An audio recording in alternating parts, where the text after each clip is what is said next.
Ugh. Merry Christmas Eve, everybody. Hey, pal. Me doggo is up here. I love you too, baby. So today we got an interesting theory for you. So speaking of Christmas Eve, are you just gonna put all your dead weight on me? Might as well move my camera down. Alright, so as I was saying, since it's Christmas Eve, are you guys decorating the tree? You guys watching any Christmas movies?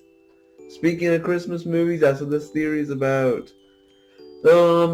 One Christmas movie that will always be iconic is the Polar Express. And let's admit it, the Polar Express, it's a real treasure. It's a national treasure, if you will.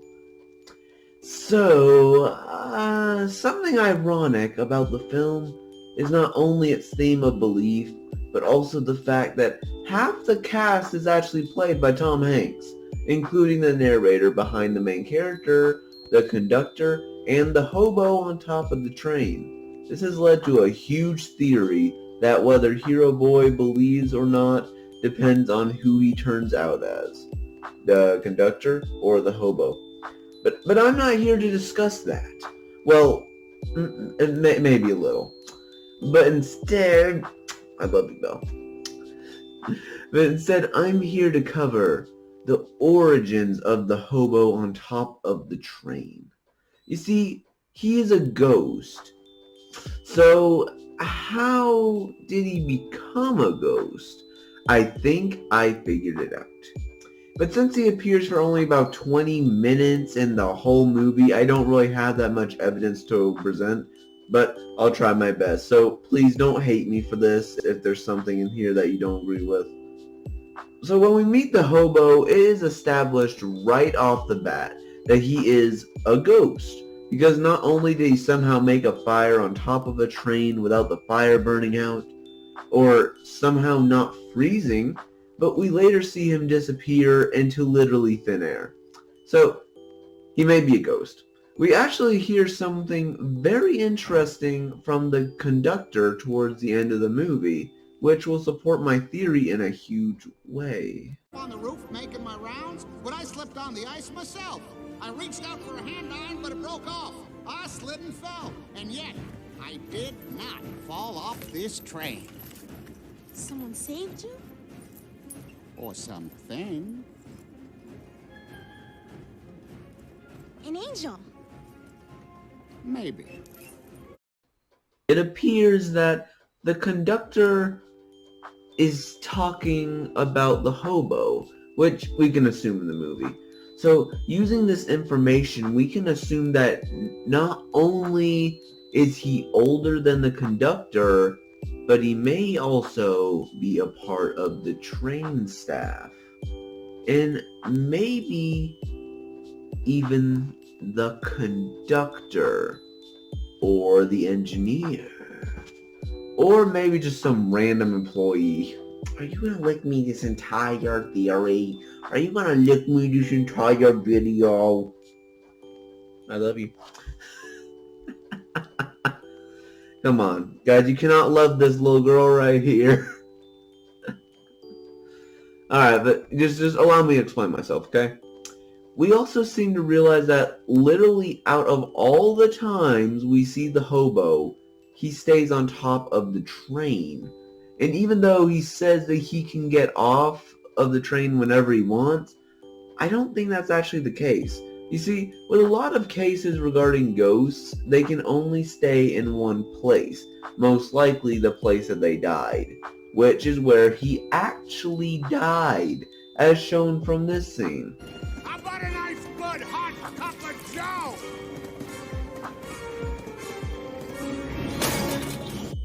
Even though this is shown primarily for slapstick, this can be assumed that the hobo actually died on the train.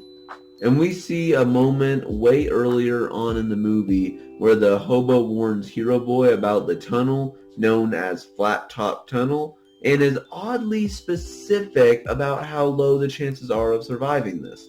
Perhaps he learned the hard way. If this is true, then this could definitely show how he died. But I'm not finished yet.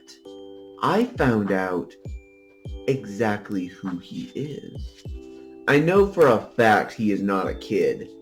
The primary reason is when ghosts die, they don't seem to age, and the Polar Express only takes kids.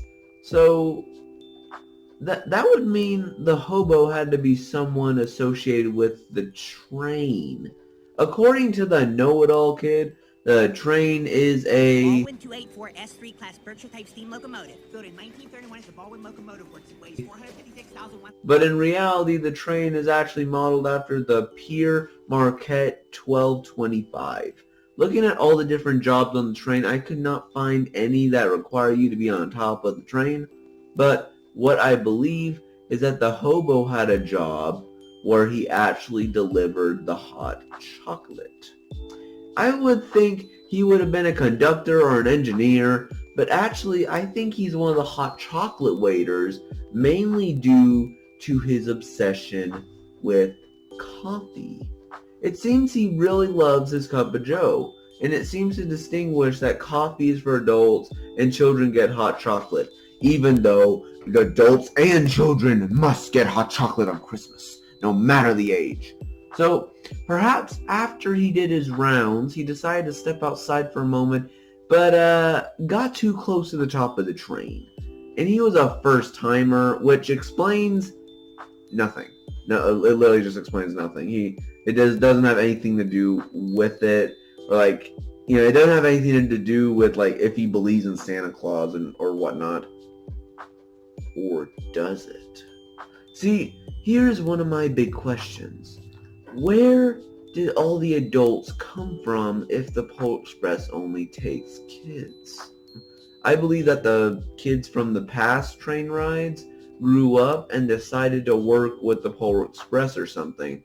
I mean, looking at that earlier theory I mentioned about Hero Boy becomes a conductor of the hobo, if Hero Boy becomes a conductor, that would actually support that theory really well, that the past kids, when they grow up, they work on the Polar Express.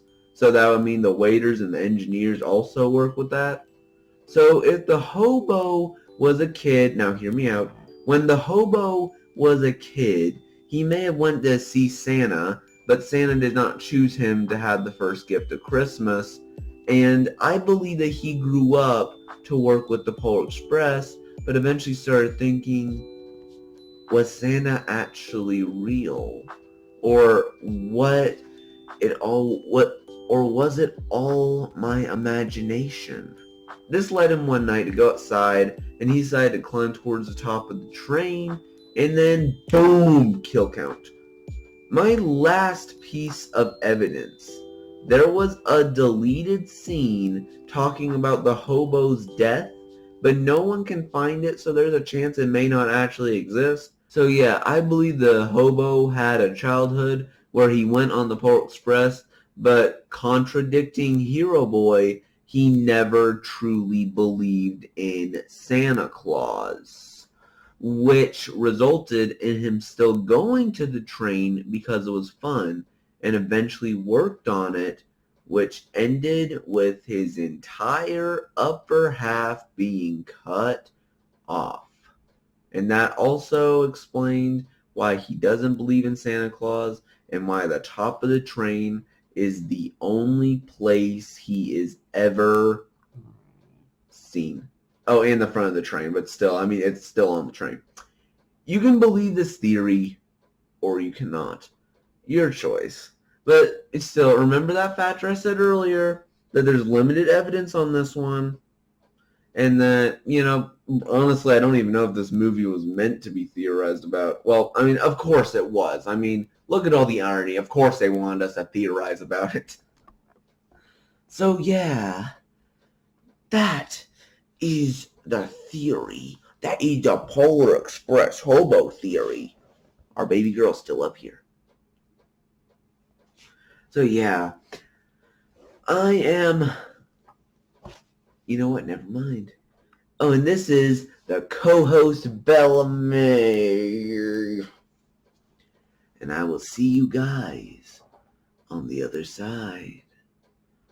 Bye-bye.